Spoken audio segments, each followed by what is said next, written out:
Pregame.com.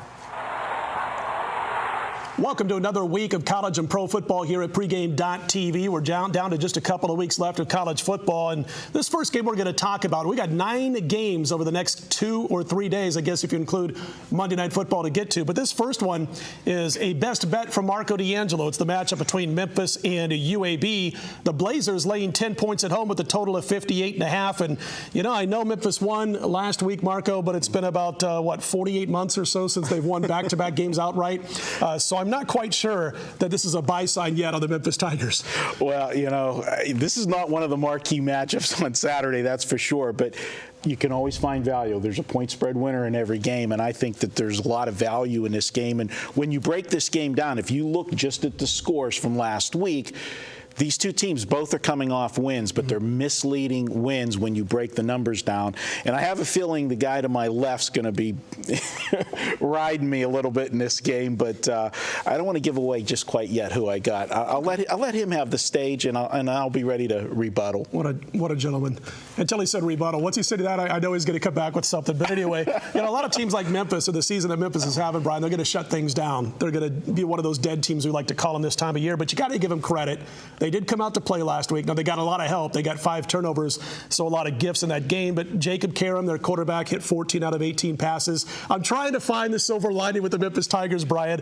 That's not a sign of a team packing it in, though. And they've been they're kind of at the tail end of a frustrating season, so they're still coming to play. It's tough to rebut what you have to say when you haven't told me what side of this game you're on yet. But you made some good points about Memphis, and you know, a lot of the times your best value is when you take a team who's got a bad reputation and they start to get better. We saw that earlier this year with New Mexico. New Mexico started running the ball with the new coach. They started covering some spreads, and people say, hey, New Mexico's a team that maybe we can back. Now, lately, they've had a lot of injury problems, and they've lost some line value. But, you know, I always take a look at, you know, I say it every week, turnovers. Memphis has lost the turnover battle 5 times this year, but out of those 5 games, they've covered 3 of those 5 games. When teams can cover the spread while losing the turnover battle, that's a team that I want to be looking to play on. That's good stuff, and it's Marco's best bet. We're going to get to it in just a minute, but I like that. And I also don't like, if you're on Memphis, obviously, is that Austin Brown and Darren Reeves, quarterback, running back, respectively, for UAB, have been really tearing it up right now, and I think they're going to score a lot of points. But then I look at that defense for UAB. They've given up 31 or more points in 7 of their 10 games. Marco, I hope you got a lot to say. This one's your best bet. All right. Well, Brian already kind of set the stage for me. What we've got here is UAB. You talked about turnovers. They were on the short side last week. They had 4 turnovers to only 1, and they were able to win their ball game, 38-31.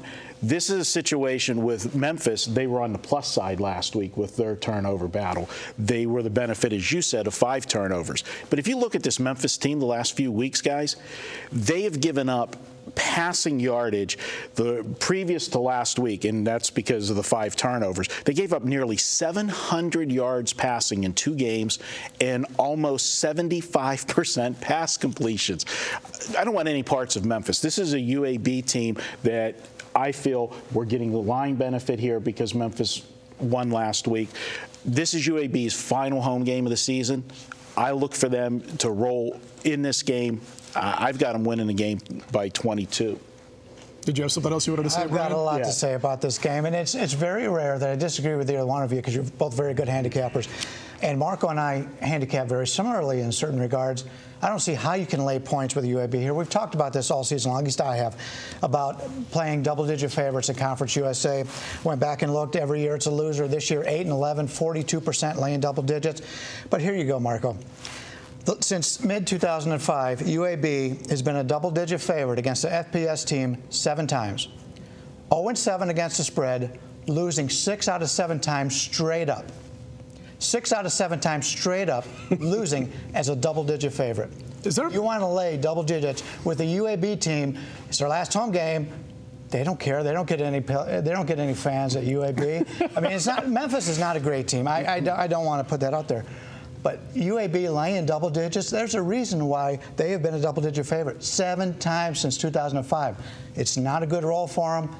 This is our pizza bet, and it's been a No, long time. I was just going to say, now, is I this a smell pizza pizza. bet or I is this smell a buffet pizza. You bet? smell pizza when you wake up in the morning. You know what? I have pizza cologne. We used to have, here's what you got to do, guys. We used your wife. we used to have this little thing. There was about 8 of us handicappers, and I'll make this quick because this is Memphis UAB, and although there's a point spread, so we take it as seriously as Alabama LSU, some people might not. But I'm going to tell you what we did for many years. We called it the horse's ass competition. There were about 8 handicappers that were involved in this, and each year the winner of the contest would pick the restaurant. The loser would have to pay for everybody, and the loser would also not only have to pay for everybody, but we had a horse feed bag they had to wear in the nicest of restaurants on the Vegas Strip. So besides the fact that they were going to lose $2 or $3 grand, they had to wear the horse's feed bag, and they had to stand up in the middle of one of these classy restaurants and announce to everybody that they are the 2007 horse's ass of the year or whatever it may be. So I'm going to bring a feed bag. One of you two is going to be wearing, one of you two is going to be eating. I know I'm eating for free. But anyway, listen, from this huge marquee matchup to Iowa State, Kansas, coming up next, that's my best bet. Stick around right here at pregame.tv.